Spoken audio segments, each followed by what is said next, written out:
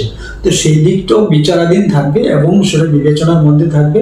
এবং এটা আমাদের যারা কেন্দ্রীয় নেতৃত্ব রয়েছেন সর্বোপরি ওনারাই সেটা বিচার করবেন, ওনারাই সেটা দেখবেন।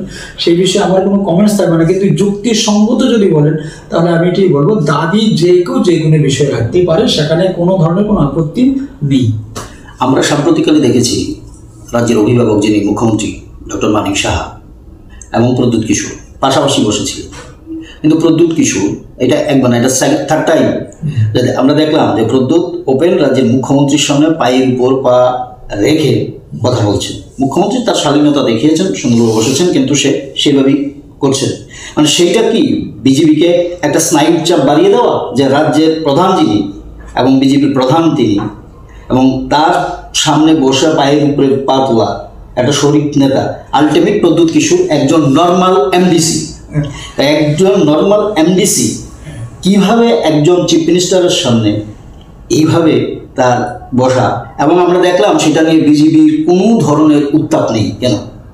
দেখুন, আজকে আমরা যারা যদি সেই বিষয়টা বলি, যারা ধরুন এই ত্রিপুরা অঞ্চলে বা যারা আমরা অনেক সময় ওই পার থেকে এসেছি, আমরা একটা কালচারের মধ্যেই কিন্তু আমরা রয়েছি এবং আমাদের একটা সংস্কার সংস্কৃতি আমাদের রয়েছে।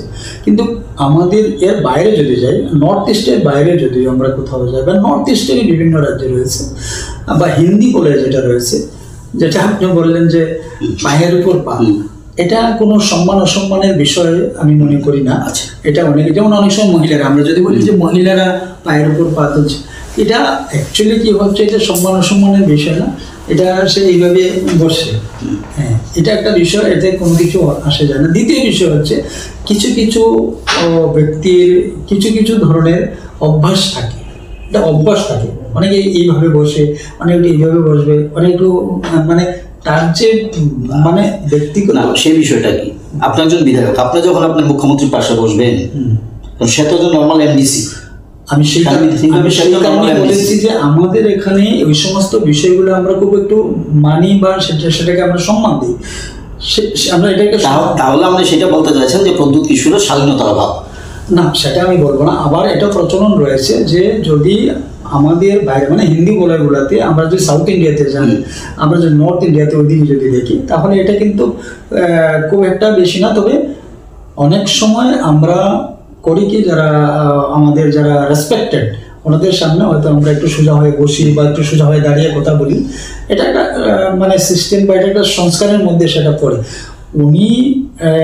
উনি মহারাজা রয়েছেন, সেই হিসাবে ওই যে এটা মানে আজকের দিনেও কি আপনারা ওনাকে মহারাজা মানেন প্রদ্যুৎ কিশোরকে? দেখুন, অ্যাকচুয়ালি বিষয় হচ্ছে কি, রাজ পরিবার থেকে আসছেন। অ্যাজ পার আমাদের কনস্টিটিউশন এই মহারাজা মহারানী পদটাই তো অ্যাবলিশ হয়ে গেছে একদম। কিন্তু একটা বিষয় হচ্ছে, যেহেতু ওনাদের বংশ পরম্পরা রাজ পরিবার থেকে আসছেন, সেই হিসেবে ওনার যে একটা ইয়ে রয়েছে, আমরা মহারাজা হিসাবে অনেক সময় ওনাকে সম্বোধন করি। যদিও গণতান্ত্রিক পদ্ধতিতে আজকে ত্রিপুরা শাসন চলছে, কিন্তু সেই পরম্পরাগত তাদের যেটা রয়েছে সেই হিসেবে আমরা ওনাদেরকে মান্যতা দিয়ে আমরা মহারাজা হিসেবে অনেকেই সম্বোধন করি। আচ্ছা, আপনার মাঝখানে একটা কথা বলছেন যে আমরা যারা উপর থেকে এসেছি, আমরা কি মানেন যে আমরা যারা আসি অর্থাৎ বাঙালি, যেটা ট্রাইবেলরা বলে যে আমরা উপর থেকে এসেছি, আমরা কি আদৌ উপর থেকে এসেছি না? আমরা দেশ উপর মিন্স হচ্ছে দেশ থেকে দেশান্তরী হওয়া, কিন্তু বাট আমরা তো একই দেশ থেকে বাঙালিরা এই জায়গাটাতে এসেছি, যেটা প্রদ্যুৎ কিশোর সহ বাকি ট্রাইবেল লিডার প্রত্যেক এবং আমাদের একটা সংস্কার সংস্কৃতি আমাদের রয়েছে। কিন্তু আমাদের এর বাইরে যদি যাই, নর্থ ইস্টের বাইরে যদি আমরা কোথাও যাই, বা নর্থ ইস্টেরই বিভিন্ন রাজ্যে রয়েছে, বা হিন্দি বলে যেটা রয়েছে, যেটা আপনি বললেন যে পায়ের উপর পা, এটা কোনো সম্মান অসম্মানের বিষয় আমি মনে করি না। আচ্ছা, এটা অনেকে, যেমন অনেক সময় মহিলারা, আমরা যদি বলি যে মহিলারা পায়ের উপর পা তুলছে, এটা অ্যাকচুয়ালি কি হচ্ছে, এটা সম্মান অসম্মানের বিষয় না, এটা সে এইভাবে বসে। হ্যাঁ, এটা একটা বিষয়, এতে কোনো কিছু আসে যায় না। দ্বিতীয় বিষয় হচ্ছে কিছু কিছু ব্যক্তির কিছু কিছু ধরনের অভ্যাস থাকে, এটা অভ্যাস থাকে। অনেকে এইভাবে বসে, অনেকে এইভাবে বসবে, অনেক একটু মানে তার যে মানে ব্যক্তিগত সেই বিষয়টা কি, আপনি একজন বিধায়ক, আপনি যখন আপনার মুখ্যমন্ত্রীর পাশে বসবেন, কারণ সে তো একজন নর্মাল এমডিসি, আমি সেই কারণে বলেছি যে আমাদের এখানে ওই সমস্ত বিষয়গুলো আমরা খুব একটু মানি বা সেটাকে আমরা সম্মান দিই। আমরা এটাকে তাহলে আপনি সেটা বলতে চাইছেন যে প্রদ্যুৎ কিশোরের স্বাধীনতার অভাব? না, সেটা আমি বলবো না। আবার এটা প্রচলন রয়েছে যে যদি আমাদের বাইরে মানে হিন্দি বলারগুলোতে আমরা যদি সাউথ ইন্ডিয়াতে যাই, আমরা যদি নর্থ ইন্ডিয়াতে ওইদিকে যদি দেখি, তাহলে এটা কিন্তু খুব একটা বেশি না। তবে অনেক সময় আমরা করি কি, যারা আমাদের যারা রেসপেক্টেড ওনাদের সামনে হয়তো আমরা একটু সোজা হয়ে বসি বা একটু সোজা হয়ে দাঁড়িয়ে কথা বলি। এটা একটা মানে সিস্টেম বা এটা একটা সংস্কারের মধ্যে সেটা পড়ে। উনি মহারাজা রয়েছেন, সেই হিসাবে ওই যে এটা মানে আজকের দিনেও কি আপনারা ওনাকে মহারাজা মানেন প্রদ্যুৎ কিশোরকে? দেখুন, অ্যাকচুয়ালি বিষয় হচ্ছে কি, রাজ পরিবার থেকে আসছেন। অ্যাজ পার আমাদের কনস্টিটিউশন এই মহারাজা মহারানী পদটাই তো অ্যাবলিশ হয়ে গেছে একদম। কিন্তু একটা বিষয় হচ্ছে, যেহেতু ওনাদের বংশ পরম্পরা রাজ পরিবার থেকে আসছেন, সেই হিসেবে ওনার যে একটা ইয়ে রয়েছে, আমরা মহারাজা হিসাবে অনেক সময় ওনাকে সম্বোধন করি। যদিও গণতান্ত্রিক পদ্ধতিতে আজকে ত্রিপুরা শাসন চলছে, কিন্তু সেই পরম্পরাগত তাদের যেটা রয়েছে সেই হিসেবে আমরা ওনাদেরকে মান্যতা দিয়ে আমরা মহারাজা হিসেবে অনেকেই সম্বোধন করি। আচ্ছা, আপনার মাঝখানে একটা কথা বলছেন যে আমরা যারা উপর থেকে এসেছি, আমরা কি মানেন যে আমরা যারা আসি অর্থাৎ বাঙালি, যেটা ট্রাইবেলরা বলে যে আমরা উপর থেকে এসেছি, আমরা কি আদৌ উপর থেকে এসেছি না? আমরা দেশ ওপার মিস হচ্ছে দেশ থেকে দেশান্তরী হওয়া, কিন্তু বাট আমরা তো একই দেশ থেকে বাঙালিরা এই জায়গাটাতে এসেছি, যেটা প্রদ্যুৎ কিশোর সহ বাকি ট্রাইবেল লিডার প্রত্যেকে বলে যে এই রাজ্যের যারা আছে বাঙালিরা তারা বাংলাদেশি। তো আমরা কিভাবে বাংলাদেশি হলাম? এটা তো অবিভক্ত ভারতের গল্প। বা তারা যদি পরবর্তী সময়ে 1971-এর 25 মার্চের যে কাট অফ ডেট সেটাকেও যদি তারা ধরে, তাহলে কিভাবে এইখানকার বাঙালিরা বিদেশি বারবার তারা সেটা বলছে এবং এইটাকে দিয়েই তারা মার্কেটিং করছে? একদম ঠিক আপনি বলেছেন, আমি সেটা অস্বীকার করবো না। বলছে যে উত্তরাঞ্চল সমুদ্র হিমাদৃশ্চৈব দক্ষিণম বর্ষং তো দেবনির্মিত দেশ হিন্দুস্তান প্রচক্ষতে। মানে এই যে বিস্তীর্ণ অঞ্চলটাই কিন্তু এটা ভারতবর্ষ। আমরা যখন ব্রিটিশের সঙ্গে আন্দোলন লড়াই চলেছে 1857 সাল থেকে শুরু হয়েছিল, কিন্তু 1947 সালে তার একটা সমাধান আমরা হয়েছে, সমাপ্ত হয়েছে। সেই সময় এখন আমাদের অত্যন্ত মানে সেটা গর্বের বিষয় নয় যে আমরা স্বাধীনতা পেয়েছি, সেটাকে আমরা গর্ব করতে পারি না। অত্যন্ত পরিতাপের বিষয় যে এই মা ভারতীকে মানে অঙ্গহীন করে আমরা স্বাধীনতা লাভ করেছি, পার্টিশন হয়ে গেল, হিন্দুস্তান পাকিস্তান হয়ে গেল। এটা অত্যন্ত দুর্ভাগ্যের বিষয় আমাদের। আমরা সেটা মানছি না, আমরা সেটা বলছি না যে আমরা ওপার থেকে এসছি মানে আমরা অন্য একটা দেশ থেকে এসছি। বাংলাদেশটাও ভারতবর্ষই ছিল, আমাদেরই দেশ ছিল, ওখানে যারাই জন্মগ্রহণ করেছেন তারা ভারতীয় ছিল। কিন্তু আমাদের দেশের কিছু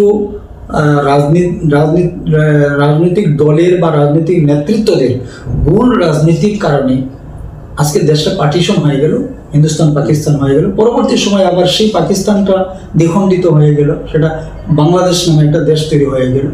তো স্বাভাবিক কারণে সেটা মেনে নিতে বাধ্য হয়েছে যে ঠিক আছে, চলো বাংলাদেশ আলাদা একটা দেশ হয়ে গেল, পাকিস্তান একটা দেশ হয়ে গেল, আমাদের ত্রিপুরা সহ ভারতবর্ষ হয়ে গেল। যার কারণে আমরা অনেক সময় বলি যে এটা কোনো না কোনো কারণে চাপের মাধ্যমে আমরা নদীর ওই পার থেকে আমরা এই পারে চলে এসেছি। সাম্প্রতিককালে পাতাল কন্যা, যিনি একসময় আপনাদের সঙ্গে ছিলেন, তিনি একটা মন্তব্য করেছেন যে বর্তমান রাজ্য বিজেপি চলছে বাংলাদেশি মানসিকতায়। পাতাল কন্যা কি বলবেন এটা? সে তাদের অবস্থান তো একই জায়গায়, কি বলবেন? দেখুন, আসলে এই বিষয়ে আমি চাই না কিছু কমেন্টস করতে, কিন্তু তারপরেও যেহেতু আপনি বলেছেন, আজকে এই দেশে রাষ্ট্রে ভারতবর্ষে গণতন্ত্রের মধ্যে যে কেউ যে কিছু বলতে পারে, কোনো বাধা নেই। এমনকি আমরা নিচে যে ভারতবর্ষের যে সর্বোচ্চ পদ রয়েছে রাষ্ট্রপতির বিরুদ্ধে, মহামহিম রাষ্ট্রপতির বিরুদ্ধে অনেকে কথা বলছে, প্রধানমন্ত্রীর বিরুদ্ধে কথা বলছে। তো বলার অধিকার রয়েছে, কথা বলার রয়েছে, কারোর বাকশক্তি কেউ কেড়ে নেয়নি। বলার আছে, বলতে পারে, কিন্তু মূলত তাদের যে বলছে তার বেস কত, তার বেসিক কতটুকু আছে সেটা নিজেকে একবার ভাবতে হবে। যে আসলে আমি আমার জাম আসলে আমি বলে দিলাম যে বাংলাদেশিদের জ্বলছে, যা কিছু বলছে, কিন্তু আমাদের সরকার রয়েছে, আমাদের প্রধানমন্ত্রী রয়েছেন, উনি লক্ষ্য রাখছেন, দেখছেন, আমাদের সংগঠন রয়েছে, আমরা তীক্ষ্ণ নজর রাখছি সেই দিকে যে এমন কোনো পরিস্থিতি ত্রিপুরাতে তত ভারতবর্ষে আমরা হতে দেব না যে এমন কিছু অনুপ্রবেশকারীরা বা অনুপ্রবেশ হয়ে ভারতবর্ষের মধ্যে অস্থিরতা তৈরি করবে। তার জন্য অতন্দ্র প্রহরী হিসাবে আমাদের মাননীয় প্রধানমন্ত্রী, আমাদের ত্রিপুরা সরকার মুখ্যমন্ত্রী, আমাদের সংগঠন ভারতীয় জনতা পার্টি, আমরা একদম অতন্দ্র প্রহরীর মতো আমরা রয়েছি এবং সেই বিষয়টাই আমরা এই দেশের প্রত্যেকটা মানুষের মধ্যে আমরা বলার চেষ্টা করছি, বোঝাবার চেষ্টা করছি যে এই যে অনুপ্রবেশ হচ্ছে বিভিন্নভাবে বিভিন্ন প্রদেশের মধ্যে, সেই অনুপ্রবেশকারীদেরকে রোকার জন্যে বা অনুপ্রবেশকে বন্ধ করার জন্যে, তাদের বিচ্ছিন্নতাবাদ থেকে মানে ভারতবর্ষকে মুক্ত করার জন্য যথেষ্ট অঙ্গহীন করে আমরা স্বাধীনতা লাভ করেছি। পার্টিশন হয়ে গেল, হিন্দুস্তান পাকিস্তান হয়ে গেল, এটা অত্যন্ত দুর্ভাগ্যের বিষয় আমাদের। আমরা সেটা মানছি না, আমরা সেটা বলছি না যে আমরা ওপার থেকে এসছি মানে আমরা অন্য একটা দেশ থেকে এসছি। বাংলাদেশ তো ভারতবর্ষই ছিল, আমাদেরই দেশ ছিল, ওখানে যারাই জন্মগ্রহণ করেছেন তারা ভারতীয় ছিল। কিন্তু আমাদের দেশের কিছু রাজনৈতিক দলের বা রাজনৈতিক নেতৃত্বদের ভুল রাজনীতির কারণে আজকে দেশটা পার্টিশন হয়ে গেল, হিন্দুস্তান পাকিস্তান হয়ে গেল। পরবর্তী সময় আবার সেই পাকিস্তানটা দ্বিখণ্ডিত হয়ে গেল, সেটা বাংলাদেশ নামে একটা দেশ তৈরি হয়ে গেল। তো স্বাভাবিক কারণে সেটা মেনে নিতে বাধ্য হয়েছে যে ঠিক আছে, চলো বাংলাদেশ আলাদা একটা দেশ হয়ে গেল, পাকিস্তান একটা দেশ হয়ে গেল, আমাদের ত্রিপুরা সহ ভারতবর্ষ হয়ে গেল। যার কারণে আমরা অনেক সময় বলি যে এটা কোনো না কোনো কারণে চাপের মাধ্যমে আমরা নদীর ওই পার থেকে আমরা এই পারে চলে এসেছি। সাম্প্রতিককালে পাতাল কন্যা, যিনি একসময় আপনাদের সঙ্গে ছিলেন, তিনি একটা মন্তব্য করেছেন যে বর্তমান রাজ্য বিজেপি চলছে বাংলাদেশি মানসিকতায়। পাতাল কন্যা কি বলবেন এটা? সে তাদের অবস্থান তো একই জায়গায়, কি বলবেন? দেখুন, আসলে এই বিষয়ে আমি চাই না কিছু কমেন্টস করতে, কিন্তু তারপরেও যেহেতু আপনি বলেছেন, আজকে এই দেশে, রাষ্ট্রে, ভারতবর্ষে গণতন্ত্রের মধ্যে যে কেউ যে কিছু বলতে পারে, কোনো বাধা নেই। এমনকি আমরা নিচে যে ভারতবর্ষের যে সর্বোচ্চ পদ রয়েছে, রাষ্ট্রপতির বিরুদ্ধে, মহামহিম রাষ্ট্রপতির বিরুদ্ধে অনেকে কথা বলছে, প্রধানমন্ত্রীর বিরুদ্ধে কথা বলছে। তো বলার অধিকার রয়েছে, কথা বলার রয়েছে, কারণ বাকশক্তি কেউ কেড়ে নেয়নি। বলার আছে, বলতে পারে, কিন্তু মূলত তাদের যে বলছে তার বেস কতটুকু, তার বেসিক কতটুকু আছে সেটা নিজেকে একবার ভাবতে হবে। যে আসলে আমি আমার জাম আসলে আমি বলে দিলাম যে বাংলাদেশিদের জ্বলছে, যা কিছু বলছে, কিন্তু আমাদের সরকার রয়েছে, আমাদের প্রধানমন্ত্রী রয়েছেন, উনি লক্ষ্য রাখছেন, দেখছেন, আমাদের সংগঠন রয়েছে, আমরা তীক্ষ্ণ নজর রাখছি সেই দিকে যে এমন কোনো পরিস্থিতি ত্রিপুরাতে তত ভারতবর্ষে আমরা হতে দেব না যে এমন কিছু অনুপ্রবেশকারীরা বা অনুপ্রবেশ হয়ে ভারতবর্ষের মধ্যে অস্থিরতা তৈরি করবে। তার জন্য অতন্দ্র প্রহরী হিসাবে আমাদের মাননীয় প্রধানমন্ত্রী, আমাদের ত্রিপুরা সরকার মুখ্যমন্ত্রী, আমাদের সংগঠন ভারতীয় জনতা পার্টি, আমরা একদম অতন্দ্র প্রহরীর মতো আমরা রয়েছি এবং সেই বিষয়টাই আমরা এই দেশের প্রত্যেকটা মানুষের মধ্যে আমরা বলার চেষ্টা করছি, বোঝাবার চেষ্টা করছি যে এই যে অনুপ্রবেশ হচ্ছে বিভিন্নভাবে বিভিন্ন প্রদেশের মধ্যে, সেই অনুপ্রবেশকারীদেরকে রোকার জন্যে বা অনুপ্রবেশকে বন্ধ করার জন্যে, তাদের বিচ্ছিন্নতাবাদ থেকে মানে ভারতবর্ষকে মুক্ত করার জন্য যথেষ্টভাবে আমরা সক্রিয় রয়েছি। কেউ সেখানে আমাদেরকে অ্যাডভান্স উপদেশ দিতে হবে না। আপনি সর্বশেষ মন্ত্রী ছিলেন, বিধায়ক, বর্তমানে আবার বিধায়ক হয়েছেন। তা আপনার পরবর্তী পলিটিক্যাল টার্গেট কি? আপনি তো প্রেসিডেন্টের দৌড়েও আছেন। বিলকুল না, কেমন আছে?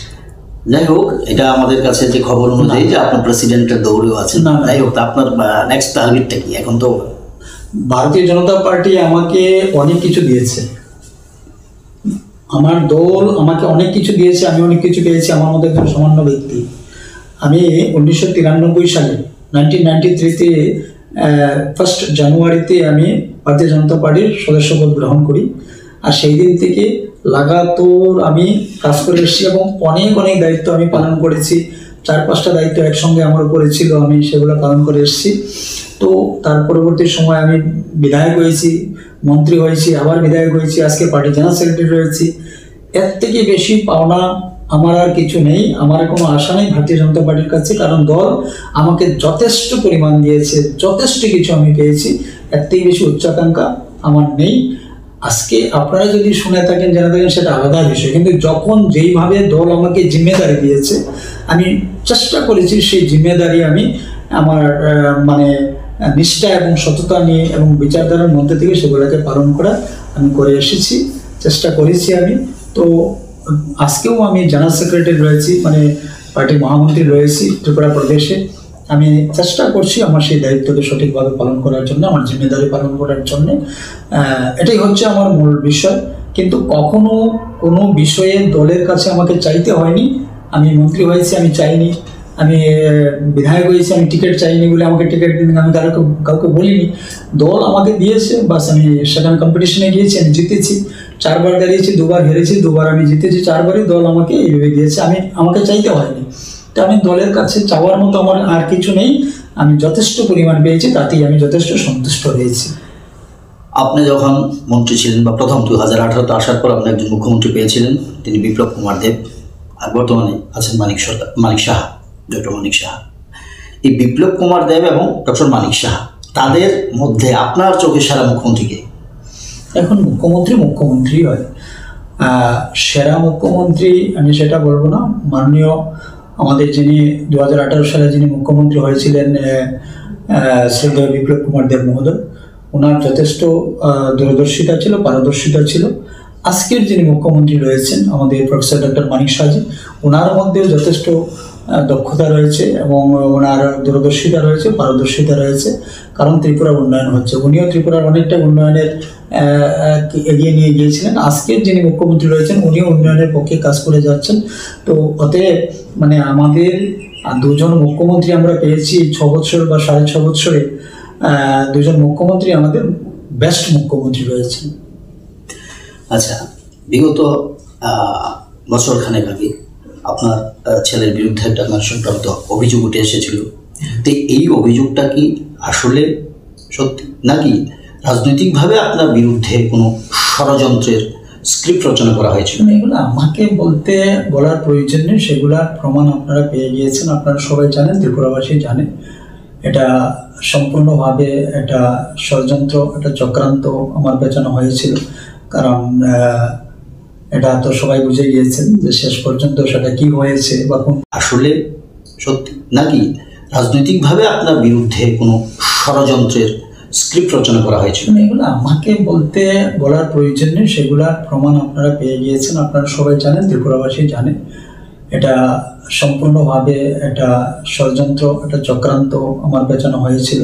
কারণ এটা তো সবাই বুঝে গিয়েছেন যে শেষ পর্যন্ত সেটা কি হয়েছে বা কোন পর্যায়ে গিয়েছে, তার রেজাল্ট কি এসছে, আপনারা সবটাই জানেন, সবটাই পেয়েছেন, যেহেতু আপনারা সংবাদ মাধ্যমে কাজ করছেন, সারা ত্রিপুরাবাসী জানেছেন। এটা শুধুমাত্র মানে আমাকে একটু প্রতিপন্ন করা, আর যেহেতু ইলেকশনের আর্গুমেন্টটা ছিল, কারণ আমাকে দিয়ে অনেকেরই ভয় রয়েছে, আমাকে অনেকেই, আমি এই ভাষাই বলবো যে অনেকেরই ভয় আমাকে দিয়ে। তো সেটা কি দলের না বিরোধী দলের? যে যারা আপনাকে নিয়ে ভয়ে আছে আজকের দিনেও, তারা কি আপনার দলের না বিরোধী দলের? এখন এটা সম্পূর্ণভাবে এটা বিরোধী দলের পক্ষ থেকে তারা বিভিন্ন ধরনের ডেপুটেশন আন্দোলন যেটাই করেছে, বিরোধী দলের এরাই করেছে, আমি বলবো না। তবে আমার অশান্তি ছিল, ঘরে বাইরে অশান্তি ছিল, বিরোধী দলের পক্ষ থেকে সেটা করা হয়েছে। তাদের যতগুলোই হয়েছে তাদের মাধ্যমে সব কিছু। আমাদের কাছে যে একটা খবর ছিল যে ইন্টারনালি আপনার দলেরও কিছু লোকজন এটাতে জড়িত ছিল, এটাই? এমন কোনো খবর আমার কাছে নেই, আমি সেটা হয়তো আমার জানা নেই। কিন্তু যেটা হয়েছে, যেটা করা হয়েছে, এটা উদ্দেশ্য প্রণোদিতভাবে হয়েছে। যারাই করে থাকুক, যারাই তার পেছনে থাকুক, পরোক্ষভাবে প্রত্যক্ষভাবে যারাই রয়েছে, এটা মানে একজন সহজ সরল মানুষের উপরে এই ধরনের মানে এটা সত্যিই মানে আমার মনে লেগেছে সেটা।